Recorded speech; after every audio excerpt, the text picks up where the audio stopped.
সাহিত্যিক তিলু সোণোৱালৰ আন এখন গ্ৰন্থ পাঠক সমাজলৈ। তিলু সোণোৱালৰ 30 সংখ্যক শিশু গ্ৰন্থ বিৰুৱালা ৰাভাৰ আভাৰ শুভ উন্মোচন। যোৰহাট প্ৰেছ ক্লাবত অনুষ্ঠিত এক অনুষ্ঠানত উন্মোচন কৰা হয় গ্ৰন্থখন। উন্মোচন কৰে বিশিষ্ট শিক্ষাবিদ লেখক যোৰহাট মহাবিদ্যালয়ৰ অৱসৰপ্ৰাপ্ত অধ্যক্ষ ডক্টৰ দেৱব্ৰত শৰ্মাই। শনিবাৰে যোৰহাট প্ৰেছ ক্লাবত অনুষ্ঠিত হোৱা এক অনুষ্ঠানত সাহিত্যিক তিলু সোণোৱালৰ এখনি শিশু গ্ৰন্থ উন্মোচন কৰা হয়। এক বৰ্ণাঢ্য অনুষ্ঠানত গ্ৰন্থখন উন্মোচন কৰে বিশিষ্ট চিন্তাবিদ লেখক যোৰহাট মহাবিদ্যালয়ৰ অৱসৰপ্ৰাপ্ত অধ্যক্ষ ডক্টৰ দেৱব্ৰত শৰ্মাই। গ্ৰন্থখন উন্মোচন কৰি লেখকগৰাকীয়ে গ্ৰন্থখনৰ প্ৰয়োজনীয়তা আৰু বৰ্তমান সময়ত গ্ৰন্থ অধ্যয়ন কৰাৰ প্ৰয়োজনীয়তাৰ বিষয়ে বক্তব্য প্ৰদান কৰে। উক্ত অনুষ্ঠানত বিশিষ্ট অতিথিৰ আসন গ্ৰহণ কৰে জনজাতীয় ভাষাৰ গৱেষক কবি যজ্ঞনাথ বৰুৱা মহাবিদ্যালয়ৰ অসমীয়া বিভাগৰ অধ্যাপিকা ডক্টৰ জ্যোতিৰেখা হাজৰিকা আৰু যজ্ঞনাথ বৰুৱা মহাবিদ্যালয়ৰ ইতিহাস বিভাগৰ সহকাৰী অধ্যাপক ডক্টৰ কিশোৰ গোস্বামীয়ে। আগে 30খন হৈ গৈছে, এখন 31 নম্বৰ গ্ৰন্থ। এতিয়া কথা হ'ল কি, মানুহৰ জীৱনৰ 11ৰ পৰা 15 বছৰ বয়সটো কিশোৰকাল বুলি কোৱা হয়। এই কালছোৱা মানুহৰ জীৱনৰ অতি গুৰুত্বপূৰ্ণ সময়। তেওঁলোকে খাবও লাগিব ভালকৈ এইটো বয়সত, আৰু মানসিক জ্ঞানো ভালকৈ, মনৰ কাৰণেও ভালকৈ জ্ঞান আহৰণ কৰিব লাগিব। গতিকে তেওঁলোকক ভালদৰে শিক্ষা এটা দিব লাগিব এইটো বয়সত, তেতিয়াহে আমাৰ ভাল নাগৰিক হ'ব, তেওঁ ভৱিষ্যত ভাল হ'ব, তেওঁলোকৰ আমাৰ সমাজখনৰ ভাল হ'ব। মই সেইকাৰণে তেওঁলোকৰ কিশোৰ কিশোৰীৰ কাৰণে, শিশুৰ কাৰণে কাম কৰি আছোঁ, লিখি আছোঁ যি সামান্য। আৰু এই কিতাপখন মই বহু কষ্ট কৰি, অৱশ্যে কি হৈছে কিতাপ মই ক'ব নোৱাৰোঁ, মাত্ৰ 52 পৃষ্ঠা হৈছে। আৰু মই ভাবোঁ যে আজিকালি দীঘলীয়া কিতাপ, ডাঙৰ কিতাপ শিশুৱে পঢ়ি বেয়া পায় বা ডাঙৰসকলেও বেয়া পায়। ডাঙৰ কিতাপবোৰ বহুতে দেখিছোঁ কিনে, প্ৰকাশ কৰে, তেওঁলোকৰ এবছৰো হ'ল পঢ়ি শেষ হোৱাই নাই, টেবুলত থৈ দিয়া আছে আধা পঢ়ি।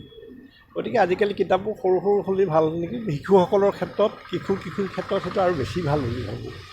গতিকে মই এইখন কিতাপখন মাত্ৰ 52 পৃষ্ঠা কৰিছোঁ, আৰু মোৰ কিমান সফল হৈছোঁ ক'ব নোৱাৰোঁ, কিন্তু মই যথেষ্ট কষ্ট কৰিছোঁ। আপুনি তেখেতকেই যে বাছি ল'লে? তেখেতক বাছি লোৱা এটা কথা হ'ল, সেই ঠাইত এতিয়াও মই দেখিছোঁ হেৰি যথেষ্ট হৈ আছে, ডাইনী প্ৰথা যথেষ্ট হৈ আছে দেই, এতিয়াও হৈ আছে। যদিও চৰকাৰে আইন কৰিছে, হেৰি কৰিছে। মই সেনাৰাণী হাজাং বাইদেউৰ ঘৰলৈ গৈছোঁ। বাইদেউ এগৰাকী শিক্ষয়িত্ৰী লক্ষীপুৰৰ। বাইদেৱে কৈছে, মই বহুত কষ্ট কৰি জীয়াই আছোঁ, মোক ডাইনী সজাই থৈছে, গতিকে আপুনি মোৰ বিষয়ে অনুগ্ৰহ কৰি একো নিলিখিব, মই কিছুদিন পৰিস্থিতিটো অকণমান শান্ত হ'বলৈ দিয়ক।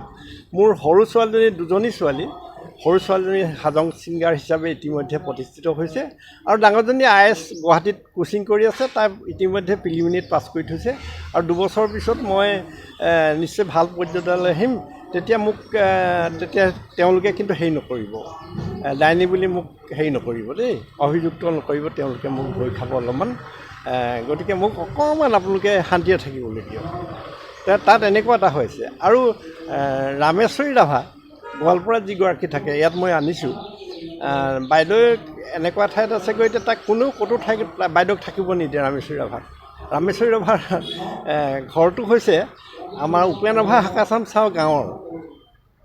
উপায় নাই, এদিন মই সেইখন গাঁৱলৈ গৈছোঁ, গৈ দেখিছোঁ ৰাইজে সহযোগ নকৰে ৰামেশ্বৰী ৰাভাৰ বিষয়ে কথা আনিব। তাৰপিছতে ইয়াত মই আনিছোঁ মামণি শইকীয়া বাইদেউ। মামণি শইকীয়া তাৰ বিৰুবালা ৰাভাৰ পিছতে কাম কৰি আছিলে তাত। মামণি ৰাভাই বাইদেৱে কৈছে, তাত আপুনি গ'লে সহযোগ এইকাৰণে নাপাব, তাত হৈছে আমি এটা বিহুত বোলে, মামণি বাইদেৱে কৈছে, হেৰিলৈ গৈছোঁ, অলপ দীঘলীয়া হৈছে নেকি, হেৰিলৈ গৈছোঁ, সেইখন গাঁৱলৈ গৈছোঁ। তাৰপিছত তাৰ যুৱকসকলে, ছাত্ৰসকলে কয়, বাইদেউ আমি বৰ ভাল কাম এটা কৰিলোঁ। মামণি শইকীয়াক কৈছে দেই, কি কাম কৰিলা তোমালোকে? আমি বোলে ৰামেশ্বৰী ৰাভাক গাঁৱৰ পৰা আউট কৰি দিলোঁ। মামণি ৰাভাক কৈছে দেই, হেৰিক কৈছে, মামণি শইকীয়াক কৈছে। গতিকে তাত এনেকুৱা এটা হৈছে, তাত মানে দুখ দিব নোৱাৰি, এনেকুৱা এটা পৰিৱেশ হৈছে, এনেকুৱা এটা হেৰি হৈছে। এতিয়াও ৰাভা সমাজ বা অন্যান্য ঠাইতো কিছু ঠাইত হৈ আছে, তেওঁলোকৰ ঠাইত হৈ আছে। মই সেইকাৰণে সেইখনকে মই বাছি ল'লোঁ বাইদেউ জীৱনটো। মই জোৱানৰ পাৰ্কৰ কথা আনিছোঁ। হয় তেনেকৈ তাইক 55গৰাকী হয়। নাৰীৰ জীৱন ৰক্ষা কৰাৰ ক্ষেত্ৰত বিৰুবালা ৰাভাৰ ভূমিকা তাতকৈ বেছি। বিৰুবালা মিছন বাইদেউ বহুতৰ জীৱন ৰক্ষা কৰিলে সেইকাৰণে মই বাইদেউৰ জীৱন বাছি আপুনি যিহেতু পদ্মশ্ৰী বিৰুবালা ৰাভাৰ হয় গাঁৱলৈ পদাৰ্পণ পদ্মশ্ৰী কৰিছিলে, হয় আপুনি এইটো অকণমান সময় লাগিব নেকি হয় অসমৰ শিশু আৰু কিশোৰ সমাজৰ কাৰণে নিজক উচৰ্গা কৰা এগৰাকী সাহিত্যিক হ'ল তিলু সোণোৱাল। তিলু সোণোৱালে এতিয়ালৈকে মুঠ 31খন গ্ৰন্থ প্ৰণয়ন কৰিছে তেওঁৰ অভিনন্দন গ্ৰন্থখন ধৰি। আৰু আমি এইকাৰণেই তেখেতক লৈ গৌৰৱ অনুভৱ কৰোঁ যে তেওঁ ভীম বৰদেউৰী, উপেন ৰাভা কাছাম আৰু বিৰুবালা ৰাভা তিনিওজন জনগোষ্ঠীয় লেখকক কেন্দ্ৰ কৰি শিশুসকলৰ উপযোগীকৈ লিখি উলিয়াইছে। আৰু বিৰুবালা ৰাভা যিখন গ্ৰন্থ আজি উন্মোচন হৈছে, এই গ্ৰন্থখনৰ লগত মই জড়িত হৈ আছিলোঁ। যদিও গ্ৰন্থখন 52 পৃষ্ঠা, এই গ্ৰন্থখন প্ৰত্যেকজন শিশু আৰু কিশোৰে পঢ়া উচিত, কিয়নো সাম্প্ৰতিক যি সময়, এয়া সময় দুখ সময়। সমগ্ৰ ভাৰতবৰ্ষজুৰি বা বিশ্বজুৰি যিবিলাক অন্যায় ঘটি আছে, যিবিলাক অনিয়ম ঘটি আছে, হত্যা ধৰ্ষণ ঘটি আছে, সেই ক্ষেত্ৰত বিৰুবালা ৰাভাৰ আভা এই গ্ৰন্থখন যদি শিশুক উপহাৰ দিয়া হয়, যদি কিশোৰক উপহাৰ দিয়া হয়, তেন্তে এটা মহৎ কাম কৰা হ'ব। বিৰুবালা মিছন যদি সেই বিষয়ে কোনো নাজানে, এতিয়া এটা প্ৰশ্ন আহিছিল যে আৰু এগৰাকী বিৰুবালা ৰাভাৰ সৃষ্টি হ'বনে? কিয় নহ'ব? প্ৰত্যেক নাৰীৰ বুকুতে থাকে এক সংগ্ৰামীৰ আভা, কিন্তু সেয়া সুযোগ নাপায়। আৰু বিৰুবালা ৰাভাৰ জীৱনটো যদি তেনেকুৱা কিছুমান ঘটনা নঘটিলহেঁতেন, তেনেহ'লে আমি হয়তো বিৰুবালা ৰাভাক নাপালোহেঁতেন।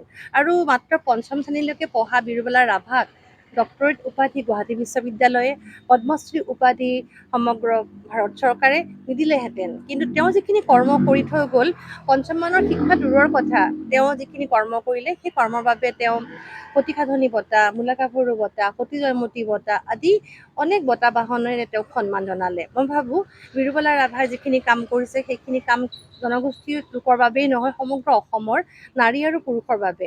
আৰু তেওঁ এতিয়ালৈকে মৃত্যুৰ আগলৈকে 55জন বিশেষকৈ ব্যক্তিৰ জীৱন ৰক্ষা কৰিছিল, আৰু সকলোৱে আছিল নাৰী। আৰু এইখিনিতে আৰু এটা কথা কওঁ, 75 বছৰীয়া জীৱন পৰিক্ৰমাৰ ওৰ নপৰিলেহেঁতেন, যদি তেওঁ কৰ্কট ৰোগত নুভুগিলেহেঁতেন, তেওঁ অকালতে আমাৰ মাজৰ পৰা গুচি গ'ল। আৰু গুচি যোৱাৰ পাছত তেখেতৰ মৃত্যুৰ পিছত যিখিনি তেওঁ স্বীকৃতি পাব লাগিছিল, এতিয়া সেই ক্ষেত্ৰত মই ভাবোঁ যে এখন তথ্যচিত্ৰ বা এখন যিটো আমি বৰুৱাই ইতিমধ্যে সন্মান লাভ কৰিছে বুলি আমি জানিব পাৰিছোঁ, সেইটো হ'ল ৰাষ্ট্ৰীয় প্ৰেক্ষাপটত বা আন্তঃৰাষ্ট্ৰীয় প্ৰেক্ষাপটত, কিন্তু লিখিত ৰূপত এইখনেই প্ৰথম। গতিকে একক প্ৰচেষ্টাৰে নিজে ক্ষেত্ৰ অধ্যয়ন কৰি বিৰুবালা ৰাভাৰ পৰিয়াল আৰু পুত্ৰক লগ কৰি এই গ্ৰন্থখন পঢ়ন কৰাৰ বাবে মই এটা কথাই কওঁ যে 2021 চনৰ 9 নৱেম্বৰত যেতিয়া আমাৰ মাননীয় ৰাষ্ট্ৰপতি ৰামনাথ কোবিন্দৰ পৰা তেওঁ পদ্মশ্ৰী গ্ৰহণ কৰিছিল, সেইটোৱে আটাইতকৈ জনগোষ্ঠীয় এগৰাকী নাৰীৰ বাবে শ্ৰেষ্ঠ সন্মান। আৰু মই ভাবোঁ এতিয়া মিচিং, কাৰ্বি, দেউৰী, তিৱা আৰু বিশেষ চাহ জনগোষ্ঠীৰ মাজত অনেক ধৰণেৰে নাৰী নিৰ্গ্ৰহ চলি আছে, আৰু পুৰুষকো জ্বলাই হত্যা কৰা হৈছে। নাৰীৰ ক্ষেত্ৰত মই নিজে যোৰহাটত, আপোনালোকে জানে যে যোৰহাটৰ আমাৰ নামদেউৰী, ওপৰদেউৰী গাঁৱৰ মিচিং গাঁও এখনত কেনেকৈ এগৰাকী নাৰীক গোটেই ৰাতি বন্দী কৰি থোৱা হৈছিল, আৰু আপোনালোকৰ কৃপাতে তেওঁ মুক্তি লাভ কৰিছিল। গতিকে এনেকুৱা ঘটনা আচলতে আমি সকলো আগবাঢ়ি নহাৰ কাৰণে হয়। মই ভাবোঁ যে অসমৰ সংবাদ মাধ্যম আচলতে বা অসমৰ সকলো জনসাধাৰণ যদি আগবাঢ়ি আহে, মই ভাবোঁ ক'তো কোনো ডাইনী নামৰ অন্ধবিশ্বাস, অপপ্ৰবাদৰ বাবদ কাৰো মৃত্যু নহ'ব।